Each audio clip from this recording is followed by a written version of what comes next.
Hello friend, आज हम लोग क्लास 12 फिज़िक्स का मोस्ट इम्पॉर्टेंट क्वेश्चन को जानेंगे। जो ये टॉपिक हर बार आते रहे हैं, तो इसमें हम लोग चलिए जानते हैं कौन सा टॉपिक मोस्ट इम्पॉर्टेंट है।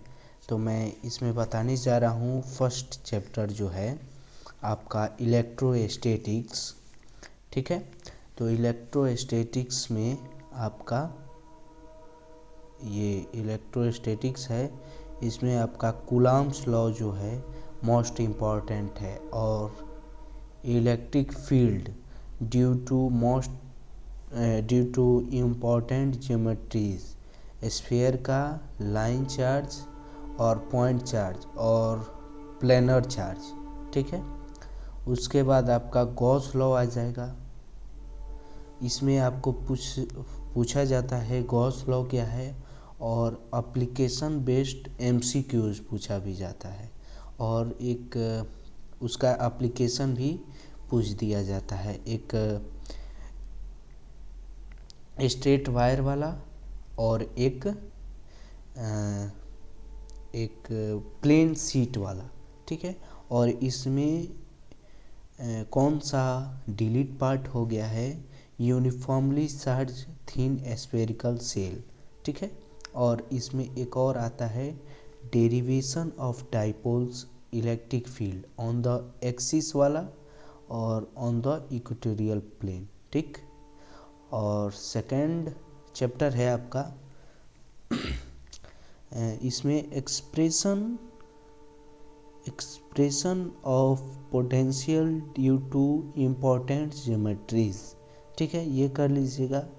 उसके बाद concept of equipotential surface. Equipotential जो है इसका कॉन्सेप्ट आप लोग जान जाइएगा, क्योंकि इसमें क्वेश्चन आ जाएगा कि दो इक्विपोटेंशियल जो है इंटरसेक्ट क्यों नहीं करता है। ठीक है, calculation of potential energy of a system, potential due to dipole, capacitance formula with dielectric, combination of capacitor, series and parallel for numericals. ठीक, expression of energy store in capacitor। ठीक, तो ये आप लोग देख लीजिएगा। ठीक है, इसके बाद से आपका एक अब थर्ड चैप्टर है, और इस जो सेकंड चैप्टर है इसमें कोई रिड्यूस नहीं हुआ है। तो ठीक है, उसके बाद थर्ड चैप्टर है जो करंट इलेक्ट्रिसिटी है, यह मोस्ट इम्पॉर्टेंट फॉर न्यूमेरिकल्स। इसमें ये derivation of J equal to ये वाला देख लीजिएगा। ठीक है, और temperature depends of resistivity for numerical. और तीसरा है आपका combination of resistor, series and parallel connection and equivalent resistance. But इधर देखिए, आपको ये इस साल आपको नहीं देखना है, क्योंकि सीरीज पैरेलल रिड्यूस हो गया है। ठीक है, तो ये आपका केवीएल और केसीएल देखना है, इस पे न्यूमेरिकल भी कर लीजिएगा। और बेस्ड और balance condition of Wheatstone bridge देख लीजिएगा, और मीटर ब्रिज, पोटेंशियोमीटर। ठीक, ये हो गया। और चौथा चैप्टर है आपका मूविंग चार्जेस एंड मैग्नेटिज्म। इसमें साइक्लोट्रॉन जो है ये आपका इस साल हट चुका है। ठीक, तो इसको नहीं देखना है। दूसरा है बायो-सेवर्ट्स लॉ, डेरिवेशन याद कर लीजिएगा। ठीक है, थर्ड है आपका magnetic field on the axis of circular current loop, ये देख लीजिएगा। Ampere circuital law, solenoid and toroid, derivation of magnetic field, torque on a current carrying loop, important for numerical. और most important moving coil galvanometer. ठीक, उसके बाद magnetism and matter, ये आपका chapter है। इसमें इसमें आपका इस साल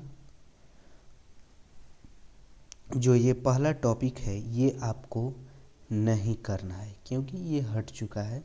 बस आपको ये याद रखना है अर्थ मैग्नेटिज्म वाला, ठीक है। तो अर्थ मैग्नेटिक इस चैप्टर में केवल अर्थ मैग्नेटिज्म जो है ये इम्पोर्टेंट हो सकता है, हो सकता नहीं, हो जाएगा, क्योंकि ये यही इसमें बचता है। तो इससे आप लोग पढ़ सकते हैं, इसको पढ़ सकते हैं आप।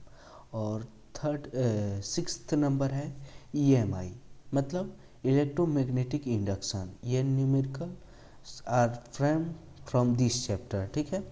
इसमें आपको फैराडेज का लॉ और लेंज लॉ थ्योरेटिकली क्वेश्चन आ सकते हैं, ठीक है। और मोशनल EMF से important for numerical. ED current, ये थ्योरी इज इम्पोर्टेंट, ठीक। ED करंट पूछ देगा और इसका एप्लीकेशन पूछ देगा, ठीक है। इंडक्टेंस सेल्फ और म्यूचुअल, ठीक है। AC जनरेटर, प्रिंसिपल और EMF जनरेशन याद कर लीजिएगा, ठीक है। इसके बाद अल्टरनेटिंग करंट में फेजर, ठीक है। अल्टरनेटिंग करंट में फेजर वेरी इंपॉर्टेंट। उसके बाद आपका रेजोनेंस है। उसके बाद पावर फैक्टर आपको नहीं करना है क्योंकि हट चुका है। और उसके बाद ट्रांसफार्मर देख लीजिएगा। 8 नंबर है इलेक्ट्रोमैग्नेटिक वेव्स। इसमें पहला है डिस्प्लेसमेंट करंट। तो इसमें जो डिस्प्लेसमेंट करंट है ये आपको नहीं करना है क्योंकि ये आपका 2020 में ये हट चुका है, तो इस साल नहीं करना है। नेचर ऑफ EMF वेव्स करना है और different type of EM waves with their uses, ये आपको देख लेना है। और इस छोटा सा चैप्टर तब हो जाता है तो इसको आप लोग कर सकते हैं। तो अब इसका नेक्स्ट चैप्टर है आपका रे ऑप्टिक्स, ठीक है। तो रे ऑप्टिक्स में मैं बता दूं, इसमें आपका इधर 2 पॉइंट है, ये आपको नहीं करना है। इधर से टोटल इंटरनल रिफ्लेक्शन करना है, फिर से refraction at spherical surface, prism, condition of minimum deviation angle, और ये माइक्रोस्कोप में देख लीजिएगा और टेलीस्कोप, ठीक। और 10वां चैप्टर है आपका हाइजेंस प्रिंसिपल, ठीक है। और interference, YDS young double slit experiment, diffraction, polarisation, और ये जो है ये आपको नहीं करना है, ठीक है। ये दो ये जो है नहीं करना है, ठीक है। तो ये आप लोग नहीं कीजिएगा, ठीक है। तो ये अब डुअल नेचर में आ जाते हैं। तो डुअल नेचर में एक ये आप लोग कर लीजिएगा और ये एक कर लीजिएगा, ठीक। इसमें कटा है, ज़्यादा नहीं कटा है, तो आप लोग देख लीजिए। और ये 12 नंबर क्वेश्चन नहीं, 12 चैप्टर एटम्स है।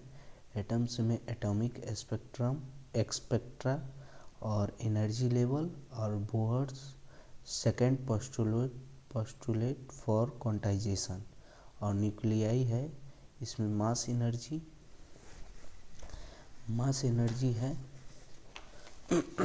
और न्यूक्लियर बाइंडिंग। तो इसमें ये वाला न्यूक्लियर बाइंडिंग नहीं पढ़ना है। फिर से रेडियो एक्टिविटी नहीं पढ़ना है, ठीक। और अल्फ़ा गामा बीटा वाला ये नहीं, केवल ये आपको फिजन जो है, फिजन इस बार आपको करना है। और सेमीकंडक्टर आ गया। सेमीकंडक्टर में N type and P type materials, इसका डिफरेंस जान लीजिएगा। इंट्रिंसिक वीएस एक्सट्रिंसिक सेमीकंडक्टर, ये देख लीजिएगा। बैंड थ्योरी ऑफ सॉलिड और PN junction, biasing working etcetera, zener diode, तो ये आपका हट चुका है। और फोटो डायोड, फोटो डायोड आपको करना है, तो ये कर लीजिएगा, इसको आप नहीं कर सकते हैं, ठीक है। तो ये आपका क्लास 12th का जो है, ये मैं इम्पोर्टेंट टॉपिक्स बता दिया। तो चलिए अब मैं इस वीडियो को एंड करता हूँ। तो पढ़ाई करते रहें,